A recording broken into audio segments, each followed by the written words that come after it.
네, 오늘 국정원을 대상으로 국정감사가 열렸습니다. 그런데요, 이 자리에서 국정원이 북한 러시아 파병과 관련해서 새롭게 밝힌 사실이 있습니다.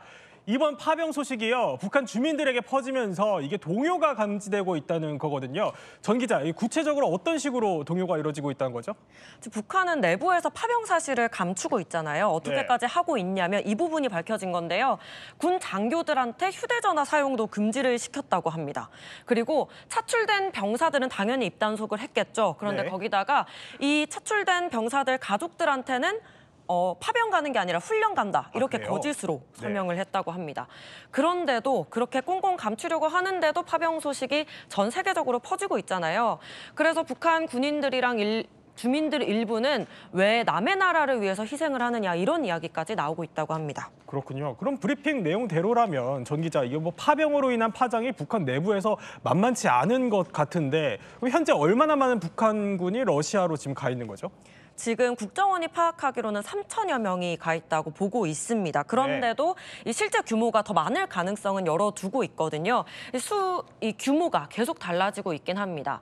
미국 국방부가 지난주까지만 해도 저희 지금 추정하는 거랑 비슷하게 3천여 명으로 봤다가요. 어제는 10,000명이 파병됐다고 높였거든요. 이 중에 그리고 일부는 이미 우크라이나 인근으로 이동했다고도 보고 있습니다. 직접 들어보겠습니다.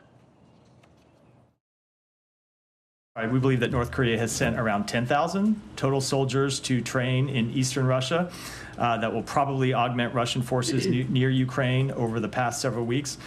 We have already seen a portion of those soldiers move closer to Ukraine. 입단속을 하고 있는데 이 파병 사실이 전 세계적으로 공개가 되니까 북한이 이 조급한 상황인 걸로 보입니다. 그렇군요.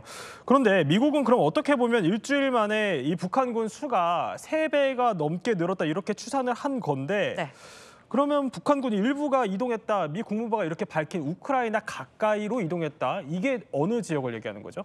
이게 이번 그 러시아 우크라이나 전쟁에서 되게 많이 들어본 지역일 텐데요. 쿠르스크주입니다. 이 쿠르스크주가요, 러시아 서부 접경지인데 저기 지도에서 보이는 파란색 구역입니다. 그러니까 러시아 서부, 우크라이나 저 위쪽이잖아요. 국경이 맞닿은 곳입니다. 지금 여기가 이 러우 전쟁의 최대 격전지인데요. 왜냐하면 지난 8월에 우크라이나가 이 러시아 땅이었던 이 쿠르스크주 일부를 점령하면서 러시아랑 계속 교전을 하고 있습니다. 그러니까 러시아 입장에선 반격을 해서 빨리 되찾고 싶은 지역이죠. 그럼 최대 격전지면 북한군이 실제 전투를 치르는 최전방에 투입이 된 거다 이렇게 봐야 되는 건가요? 이게 투입이 됐다는 얘기도 있고 아직 안 됐다 이런 이야기도 있어서 아직 확실하지는 않습니다. 그런데 이 북한군이 쿠르스크에 대기를 하면서 훈련을 받고 있는 그런 정황은 파악이 됐습니다. 우크라이나군이 밝힌 건데요. 쿠르스크에서 3,000명 이상의 북한군이 주로 밤에 훈련을 받고 있다. 조직화에 들어갔다. 이렇게 전했습니다. 그리고 대사관 직원들도요. 통역을 하려고 훈련장에 있다. 이런 소식도 전해지고요. 또 국정원은 러시아가 북한군의 러시아 군용어 100여 개를 교육 중이라고도 전했습니다. 그런데 이 북한군이 러시아어를 어려워한대요. 그래서 소통 문제는 아직까지 해결되지 않고 있다고 합니다. 그리고 또 북한군이 무장도 했을 걸로 보이는데 우크라이나 매체가 보도한 내용입니다. 이 쿠르스크 주민들이 북한군을 봤는데 북한군이 소총이랑 수류탄으로 경무장을 했다. 이렇게 전했습니다. 국정원 보고대로라면 러시아어까지 아예 배우고 있다 이런 건데 그럼 북한군이 이렇게 최전방에 들어갔다는 거는 사실상 실전 투입이 이제 임박한 거다 이렇게 봐도 무방한 거 아닌가요? 네, 임박했다는 전망이 나오고 있습니다. 이 국정원이요, 고위급 장성을 포함해서 일부 병력이 전선으로 이동했을 가능성이 있다 이렇게 밝혔는데 그 증거가 실제로 포착이 되기도 했습니다. 이 우크라이나 정보총국이요, 러시아군 장교들을 감청한 자료인데 러시아군 장교들 이야기를 들어보니까 고속도로에서 북한군을 발견했다 이런 이야기를 하더라는 거예요. 헌병이 고속도로 민간 차량을 잡았는데 이게 북한군 수송 차량이었는데 이걸 모르고 잡은 거예요. 그러니까 러시아군 관계자들이 이 상황을 해결하려고 나눈 이야기입니다. Подожди, Свириденко у меня есть. Нет, Свириденко у меня есть. Да, номер IP. 11, ой, не IP-шки, блядь, эрки. 11230.